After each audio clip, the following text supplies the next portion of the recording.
Excited.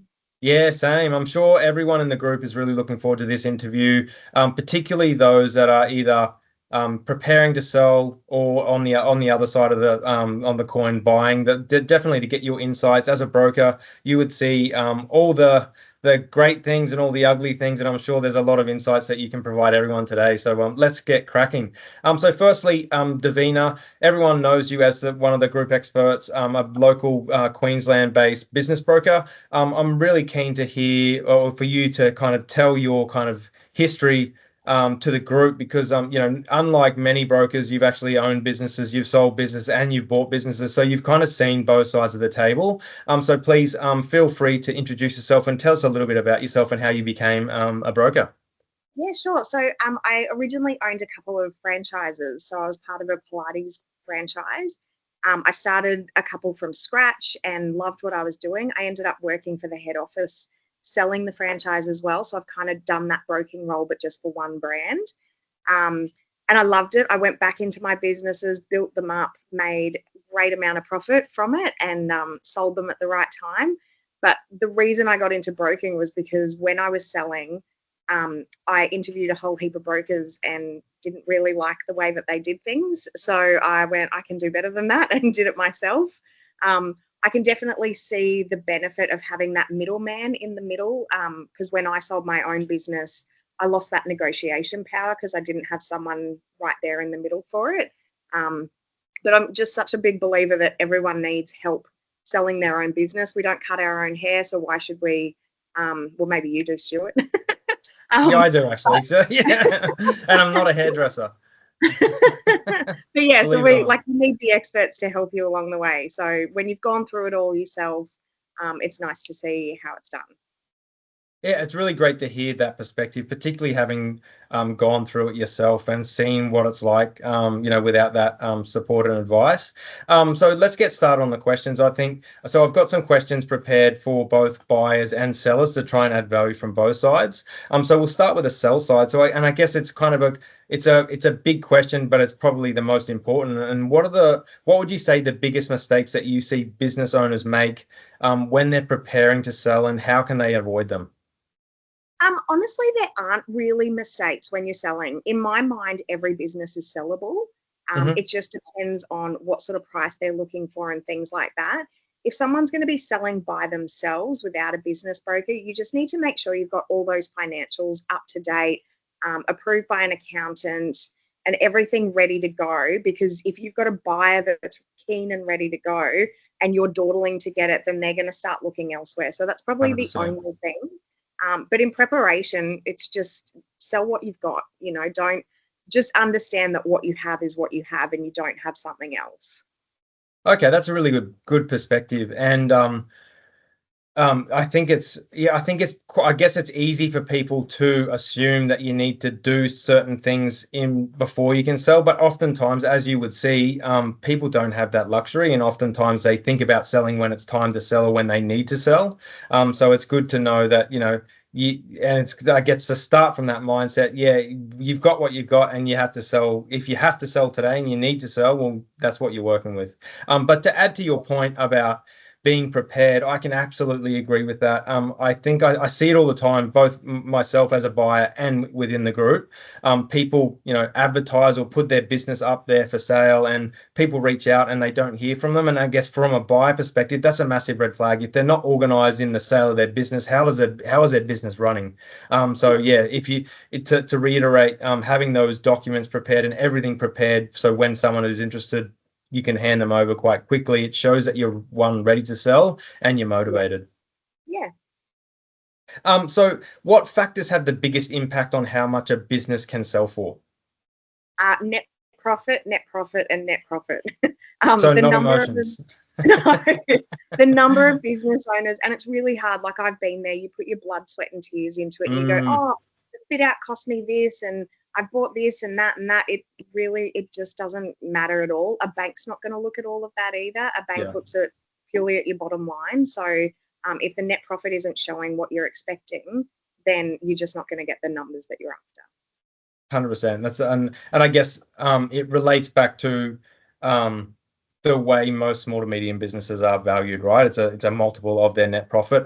Despite many owners, and understandably so, like you said, blood, sweat, and tears and heartache over the years that you run your business, it unfortunately doesn't add to the value of your business. So if you want Yeah. a higher price, you need to increase your profit.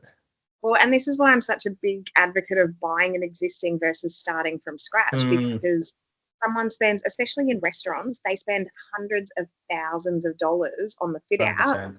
Yeah. Whereas when it sells, it's selling based on that profit. And if they're not making, half a million plus, they're not going to get the figures that they put into the fit out back. So if you can scoop up someone else's heartache, then why not? Absolutely. You save yourself the heartache and start from a decent base. Yep, exactly. How far in advance should a business owner start preparing their business for sale, and what should they focus on if they're thinking that, of trying to get the best outcome for themselves?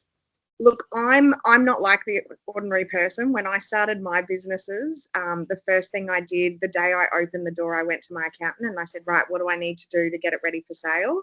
Nice. And he freaked out and he was like, oh my gosh, do you want out already? And I'm like, no, no, no. Like one day, there's no way I'm going to be Mm, doing Pilates for, 58 years or whatever. I yeah, need to get it ready. So the ideal situation is from the day you take over a business is to work out what your exit plan is. 100%. Obviously, some people are a little bit further down the track. So just as soon as you can, start thinking Mhm. about it, because the earlier you're thinking about who your buyer is going to be, what price you want to achieve, what you need to do to achieve that price, then you're right on track to hitting your target.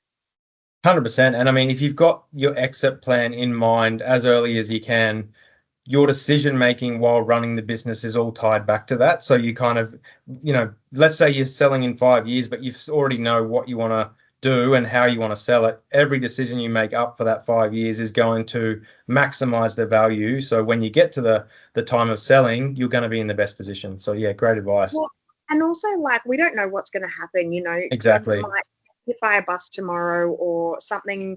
You've got to move interstate at the drop of a hat. So I think having your business ready to sell, like, at any second is probably the best position for anyone to be in. Yeah, absolutely. I think I can't remember the statistic if it's 30 or 50%, but it's a high proportion of people who sell their business actually need to sell, not want to sell. So yeah, great Exactly. advice on being ready to sell at any stage. And what's the best way to attract serious qualified buyers?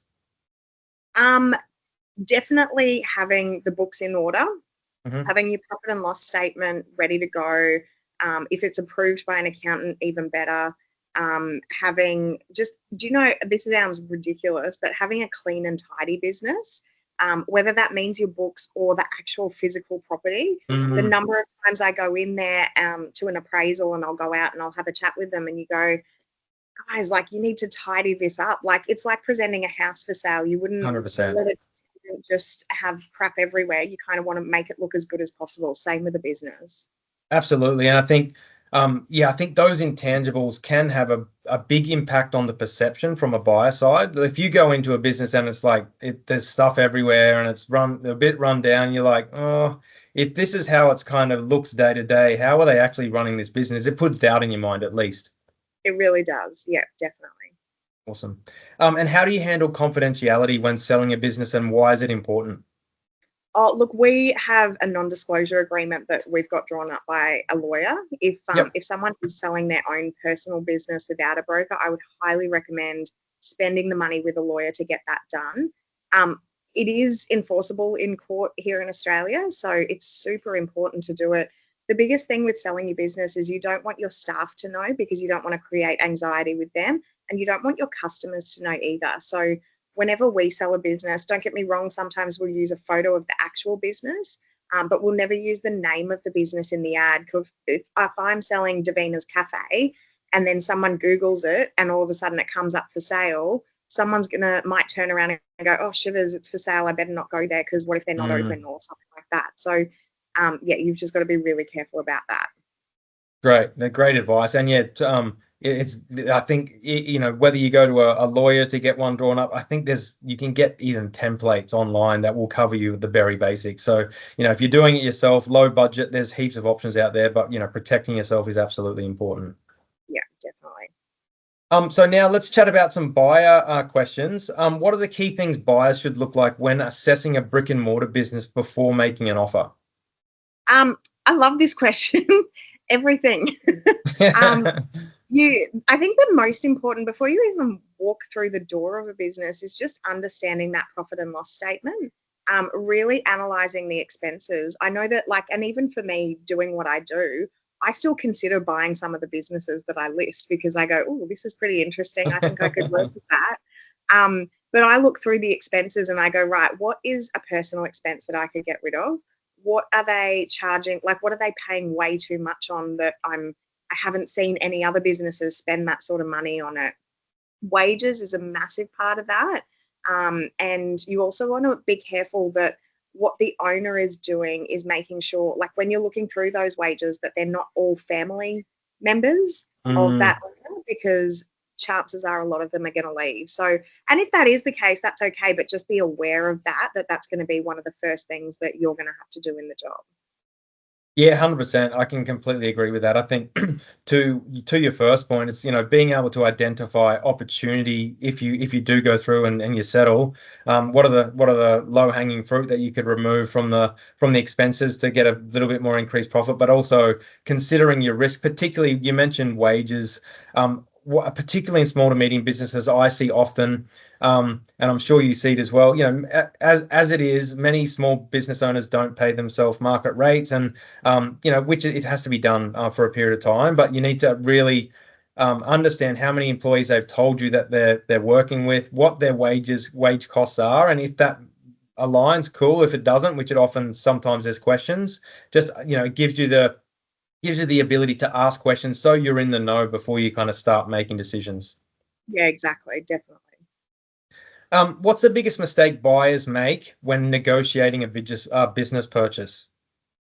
Um, Assuming that their offer isn't going to be enough. Mm. The number of times a buyer will say to me, "Oh, Davina, that price is way too high. I'm not going to pay it," and then walk away.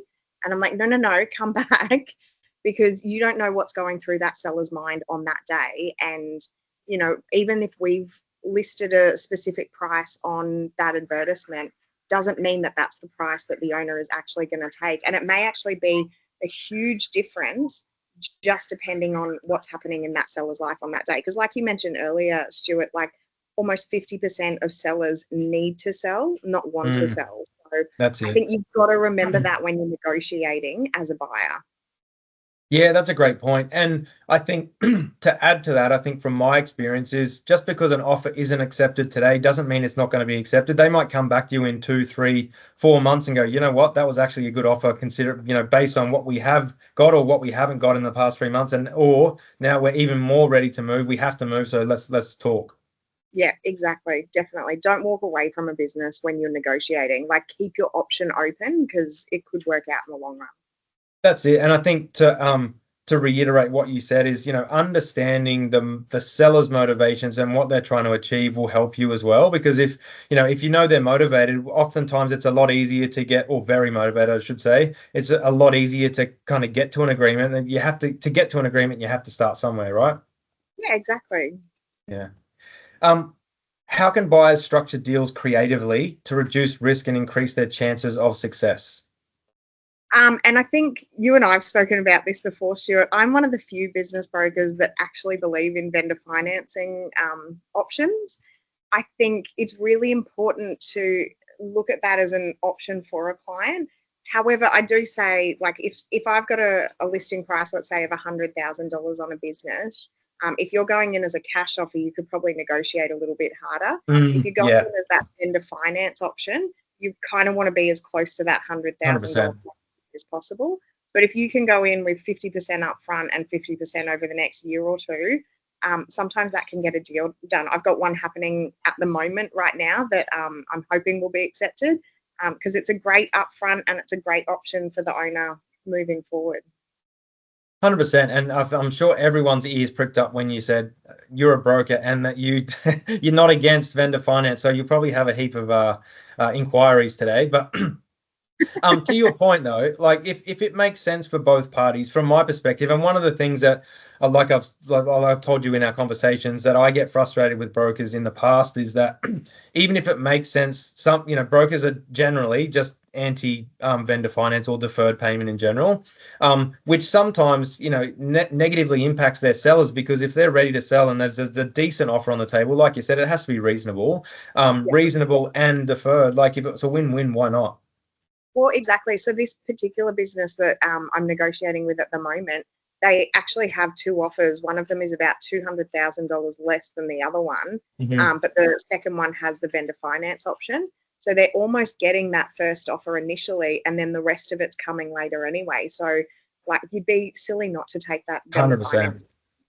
Absolutely. And from my perspective, at least, oftentimes buyers are willing to pay a little bit more if there's a vendor finance available, because, most buyers don't sit on hundreds of thousands of dollars of cash.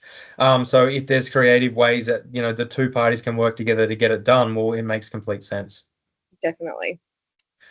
What red flags should buyers be aware of when reviewing a business's financials? The biggest thing that I've noticed is I would say ask to see a business bank statement.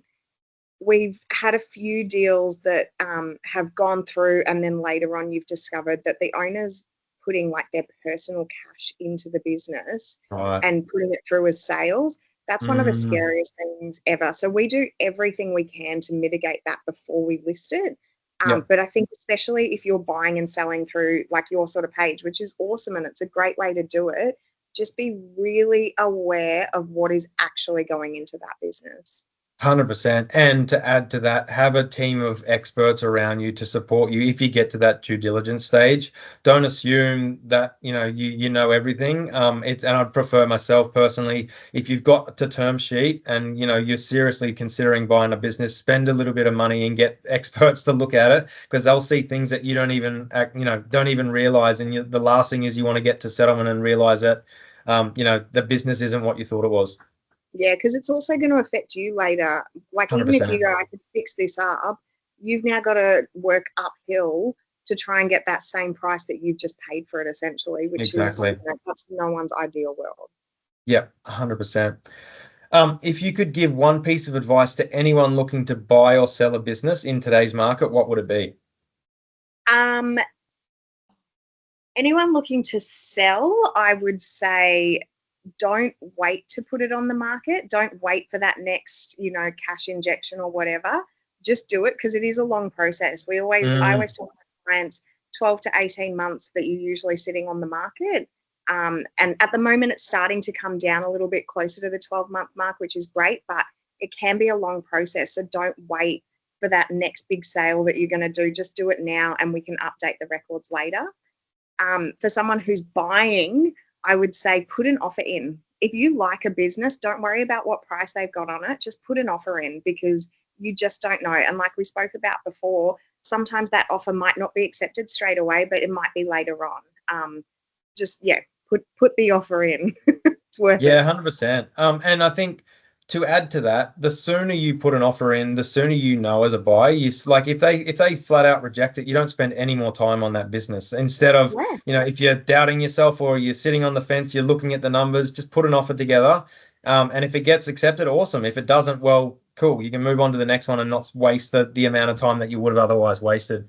But yeah, yeah, it's a great point on the sell side as well, that if you are ready to sell and or you need to sell, yeah, don't wait, because exactly to your point, like, yes, they'll look at the last full year's financials, but you can update it, when you're closer to the settlement, right? The figure can change. If you've had a significantly better year than last year and it's not a completed year, you can kind of project out and say, well, we're closer doing this, and therefore the price might need to go up a bit.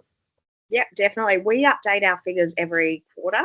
So Nice. we email all of our sellers and say, hey, we just need the last quarter worth of financials, so that we can update the records. So it's really important to make sure that what you're sending out to people is current.